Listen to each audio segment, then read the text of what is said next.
Hello दोस्तों, आज हम आपको दो दोस्तों की बिजनेस स्टोरी सुनाएंगे और आपको लास्ट में डिसाइड करना है कि किसका डिसीजन राइट था और किसका रॉन्ग। आप हमें वीडियो के लास्ट में कमेंट करके बताइएगा। तो चलिए फ्रेंड, स्टार्ट करते हैं। दो फ्रेंड थे, एक का नाम था मोनू और दूसरे का नाम था रोहित। दोनों ने बैंक से 5-5 लाख का लोन लेके बिजनेस स्टार्ट किया। तो चलिए दोस्तों, पहले हम मोनू की बिजनेस जर्नी स्टार्ट करते हैं।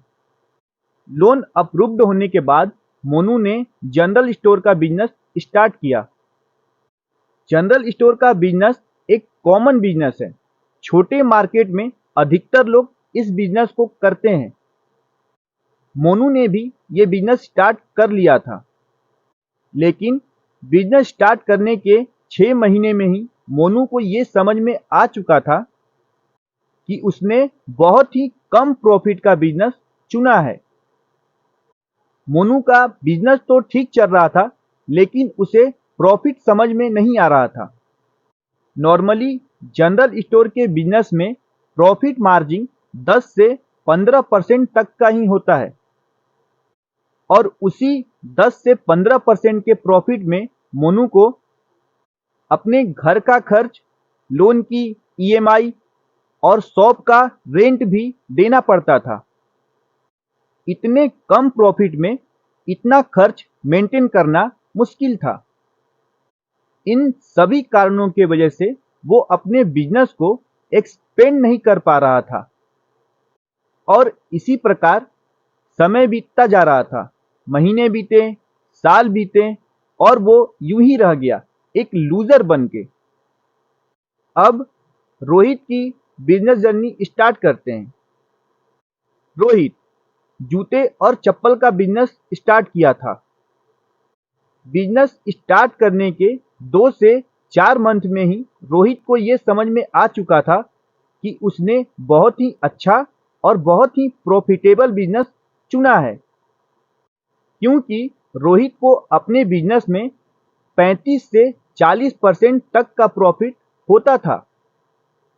इस कारण वो अपने घर का खर्च, लोन की ईएमआई और शॉप का रेंट बहुत आसानी से पेड कर देता था। इन सभी खर्चों के बाद भी रोहित को मुनाफा दिखता था। फिर रोहित ने सोचा, क्यों न मैं अपने बिजनेस को और एक्सपेंड करूं। उसने अपने प्रॉफिट को री इन्वेस्ट करना स्टार्ट किया। पैसे को री इन्वेस्ट करने से रोहित को बहुत ही बड़ा लाभ हुआ। धीरे धीरे उसका बिजनेस बहुत ही एक्सपेंड हो रहा था। समय यूं ही बीत रहा था। कुछ 7-8 साल के बाद रोहित ने अपने बिजनेस की वैल्यू लगभग 1 करोड़ कर चुका था।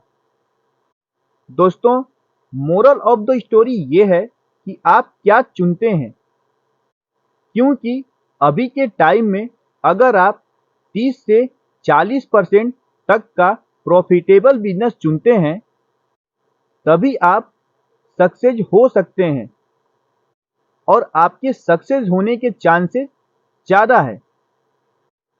वो कहते हैं ना, डिसीजन राइट वर्ल्ड राइट। अब आप हमें बताइए, मोनू और रोहित में किसका डिसीजन राइट था, किसका रॉन्ग।